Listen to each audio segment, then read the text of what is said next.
are finally back for Timeout Tuesday. Pastor P here with Jessica Square tonight. And what we're doing is taking a time out from the things that are going on in our lives and start talking about how we can process things better mentally. And so the church is looking at a holistic approach to just mental wellness and mental health. And so without further ado, I'm going to let the Jessica Squared actually introduce themselves because they got like a lot of letters behind them now. Hey, everybody. I'm Jessica Reed. I'm the owner of Reed Counseling and Consulting Services here in South Haven. I offer in-person and virtual appointments, and we are happy to serve you. Please reach out to us. Hey everyone, I am Jessica Jones. I am the owner of Grace Counseling and Consulting in Hernando. I also do in-person and virtual. So here servicing adolescents and families. If you need me, please reach out.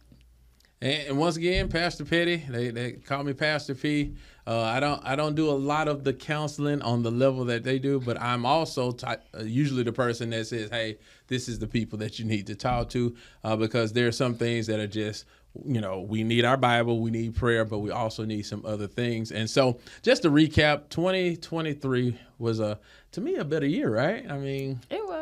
I think we talked about mental health a lot more, right? We did. You think we tore down some of the stigmas of, mental health, right? I think so. Just talking about it and naming the things in space together, I think normalized it a lot for a lot of our viewers. Yeah, I think we initiated the conversations, which was a big deal. Right. So, Yes, and invited them to keep having them outside of Timeout Tuesday, whether it was a question, whether it was reaching out to us, sharing comments or suggestions with you. So we really want y'all to post in the comments what you want us to talk about.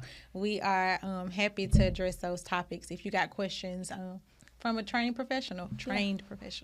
Right, and I think that's to me, that was the original start. Like, how do we open up the conversations? For those out there, we're not leaving the Bible by any stretch of imagination. We're using the Bible to support these initiatives. And then how do we just, especially with men, I guess I'm here, the spokesperson for men, like, how do we kind of tear down some of those strongholds? Because sometimes we're just not in a good place mentally because we feel like society doesn't want us to show who we really are. Right. And then even those that are working in ministry, compassion fatigue. See, I got some words now. Compassion fatigue, burnout. Yeah, that's what I would use. I'm stressed out, right? But for ministers, we see an alarming rate of suicide in preachers. And so people that have faith, people that know the Lord, but life is a little much for them and they haven't sought the help. So that's what we're here. April is Stress Awareness Month. So, we definitely talk about that. But what I want to get into is some of the things that we've heard from some of you all since the last time we've been here. And one of the questions I got is, how do you maybe coach a loved one to actually seek help from you all when we recognize something's not right? They trust us, but they're still just maybe extremely apprehensive. So we talked about this. Okay. We bounced ideas off, right? And I think what we need the people to know. Okay, come on. You cannot force anyone into treatment, whether it is like seeking therapy, just going to talk to someone. It doesn't work when you're forcing them to do it. Because they come in and they're avoidant, they're withdrawn. I don't want to be here. My wife told me I need to go talk to somebody. I need to go see the lady. Right. I'm going to go see the lady. So here I am. That sounds like something I would say too. I'm here, and then it's like, okay, so we just going to sit here and look at each other for 50 minutes because you don't want to be here. Right. I don't want to force you to be here. Okay. And I think it's important too that we say when it's therapy is just like a decision for Christ. Okay. It is so empowering to make that personal decision and accountability to say, I need help, or I'm curious about how to better learn myself. I think when we're talking about breaking down stigmas, a lot of people think that therapy, you go when things are bad, you go when you're crazy, which is a stigmatized way to talk about it. You can go to therapy when life is great. When it's good. You can go to therapy to learn just a little bit more about yourself because the people in your circle are so biased and comfortable, they might not even see your blind spots. Right? If you have a skill set that you're trying to build, therapy is a place to try on new things. Like, oh, I want to be this type of way, but I'm not ready to do it with my family.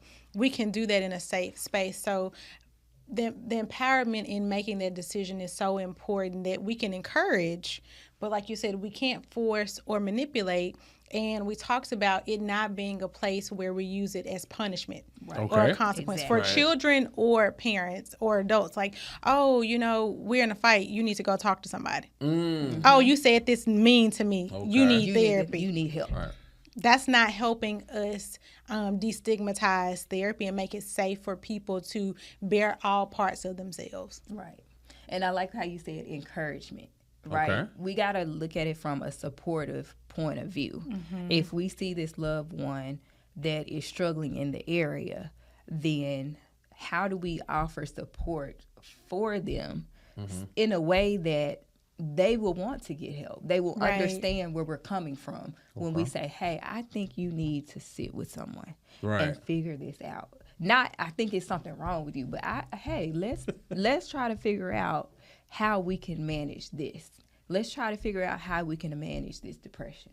How can we manage this, overconsumption of alcohol? It's the encouragement and the support that people really need. Yes. Yeah. I think too, Jessica, when you were starting to say the right names, that's a really good place to start.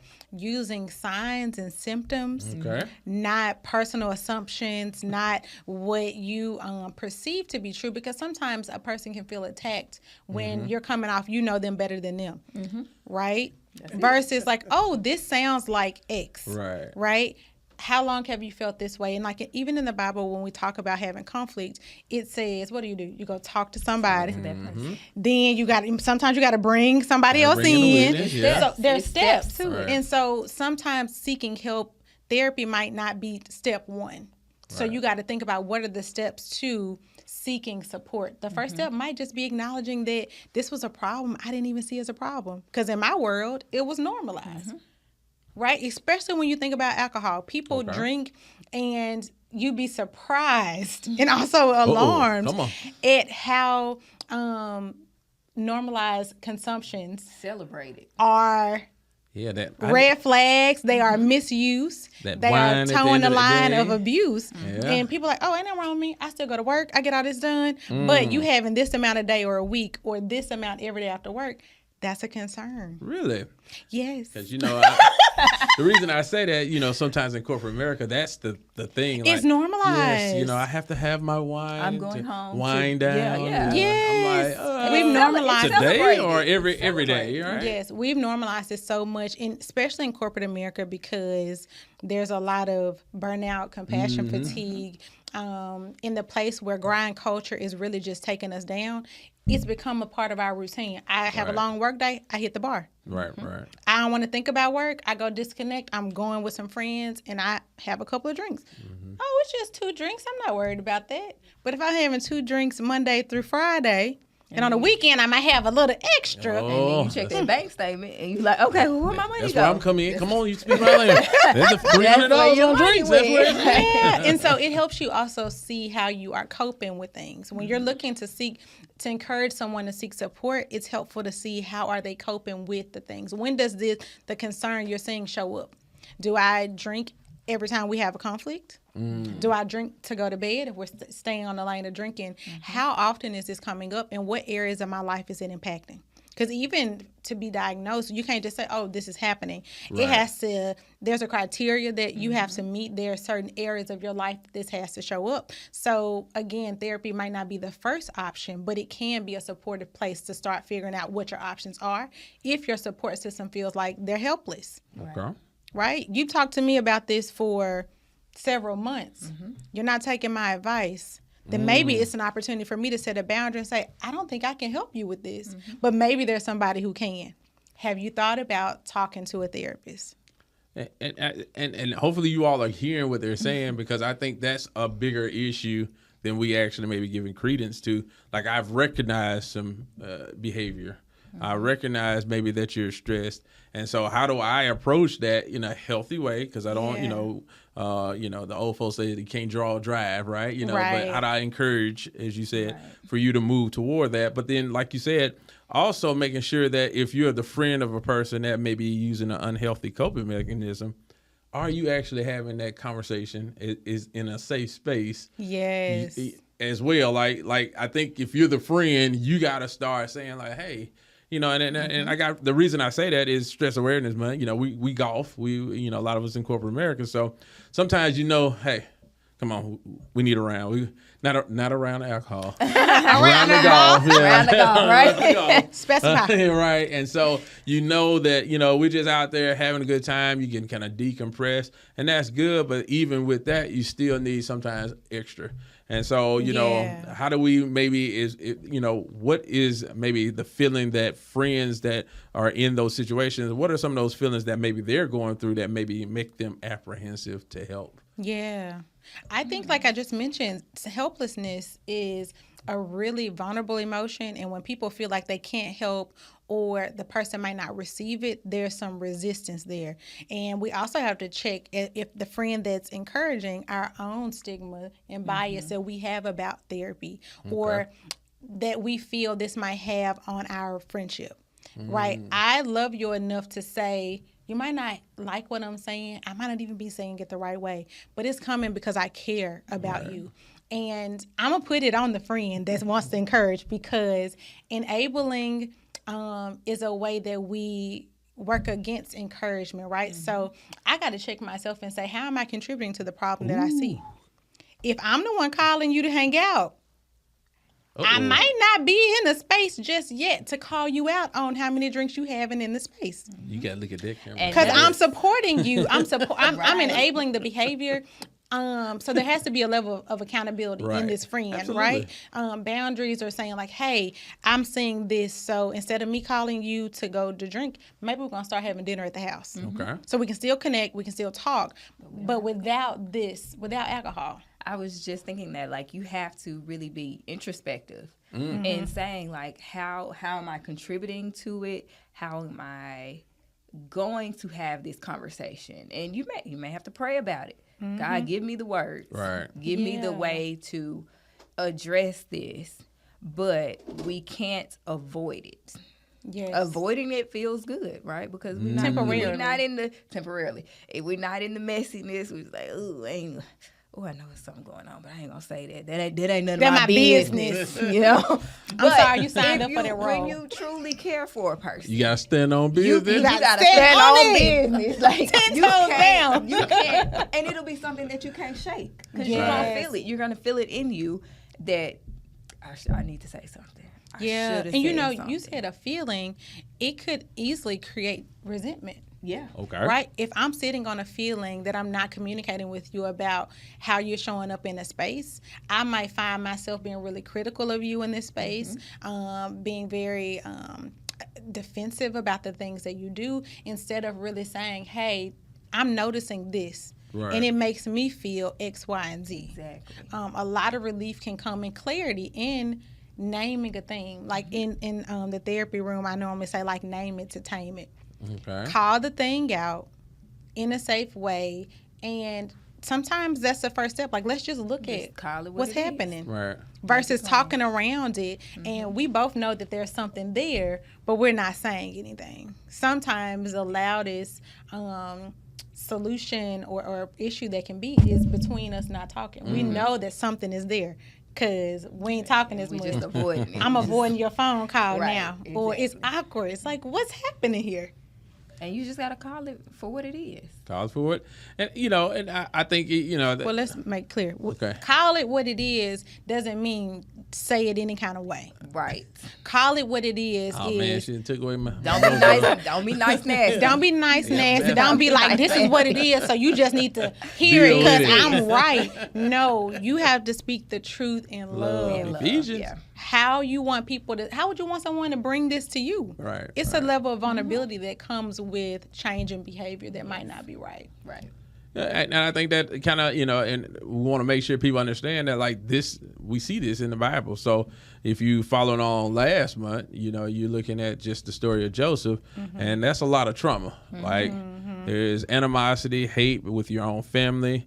There's disappointment. There's betrayal. Yeah. There's now I got a position of authority. Now, how would I treat you? My ego in a way. Yeah, now, that I got the leg up. But there's also now looking at Exodus, there's that, hey, all right, we've been into some situations, and now, of course, we hadn't maybe had those situations in the last 400 plus years here in the U.S., but slavery is traumatic even in itself, just talking about it. And I know sometimes we have those hot politics that we don't want to necessarily bring into it, but, it's hard talking about the stuff of the past that actually happened, right? Yes. It's the truth. Yeah. I didn't do it. You didn't do it. We weren't part of it. And so now that continues to lead to stress, because one of the things we say in at work is don't make a permanent decision with temporary emotions. Absolutely. And so like, hey, 10, 15 years ago, I'm like, yeah, okay. Promoted the customer. Now I'm like, hey, go to the back, get some water. Yeah. Promoting. Go to the back, get some water. I caught that. You need to take a day. Yeah, clear your let's mind. come back because settle. you don't want to throw everything away because you're in the heat of the moment. And so when we look at stress and stress management, we kind of talked about one, just recognizing it. And I did actually go to class to be a mental health first responder.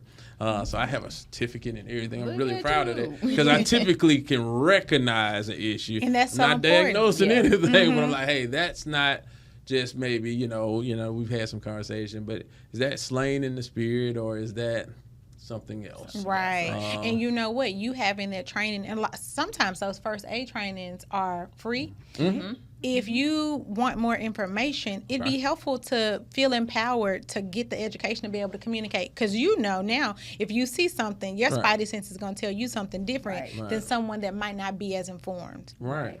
And I think that's another way for us to, I think in this day and time, it's time for us to stop just saying something and what are we doing? What is your verb, right? And so when we look at stress, for me, golf is one of those things. My friends laugh at me because I play golf either one or two ways. I'm going to play good. Just relax. I don't care about anything today. Yes, I shoot a low score. Or I'm mad at all of y'all and everybody, and I'm going to shoot a low score, right? I really don't work too well in the middle personally. So they can usually tell on the first drive if I'm having a bad day. Yes, it's 300 and it went left out of bounds, right? I don't care. Right, you're just trying to blow the steam I off. need to get the steam. So what are, and as you gather your thoughts on maybe healthy ways to deal with stress, so I just told you golf is one of mine. Believe it or not, started my day off. So I'm a banker by trade, right? A minister, that is the calling, the passion. So I refuse to look at anything financial until I've done my devotional. That's a good boundary. I have to because I'll look up and half a day gone and I done looked at stocks, bonds, move the money in the account, seeing how much my wife has spent on her credit card, all those things, and then realize it's 10 o'clock and I hadn't prayed, right? I hadn't read my scripture. So what are some healthy ways that people can not only handle their stress, but be aware that they are stressed? Checking in with yourself. Like often checking in, and this could look like, just physically seeing how your body feels. It might be downloading an app and tracking your mood. It might be replaying your day at the end of the day and saying, what made me really happy? When did I feel energized? What did I not like about today? Did I feel frustrated? Like being really curious about the experience that you're having. I think is a really good start. And then having some sort of morning routine definitely helps. So what you shared is great. I got a morning routine. There are certain things I do, and it helps me set the intention that today is going to be a good day. Right. And so if you are arming yourself in prayer, you have something that kind of gets you grounded, gets you something to look forward to, it's easier that you can take on some level of stress. But if you wake up and you're already mad, you have greeted the day with stress, you got to go back and say, what? Well, something's unresolved here. There's some residual here. Where might it have come from? And for some people, if you haven't done the check-in or you're not used to that, this might be from way back when. And you have been chronically stressed, where it went from headaches and like appetite changes and sleep changes to medical issues. That you're like, yeah, I'm on this medicine, but it ain't really helping me. Well, because we're addressing a mental and emotional thing medically, because untreated mental health symptoms can and will turn into physical and medical issues. Yes. What you said is like kind of checking in. Okay. I think that's good, right, to do for ourselves, especially in the morning. But we also have to teach our children to do that as well. Okay, right? Or encourage them. Explain that. Yeah. Like even if you're gonna set the tone for yourself in the morning, and we got young human beings that we're going to send them off in the world to school. They're still going to experience the world. They're going to have a day. Yeah. And so if it's praying with them before they go, me and my girls sometimes will listen to a praise and worship on the way to school. They get out the car. I hope y'all have a really good day. When they get back in, hey, how was your day? What was the best thing that happened? What was the worst thing that happened? Because I'm not going to assume just because they're little, they didn't have nothing experience any stress within the day. Yeah, they actually experience more because their body is going through a lot of change and they don't know what's happening. They don't know what to do with it.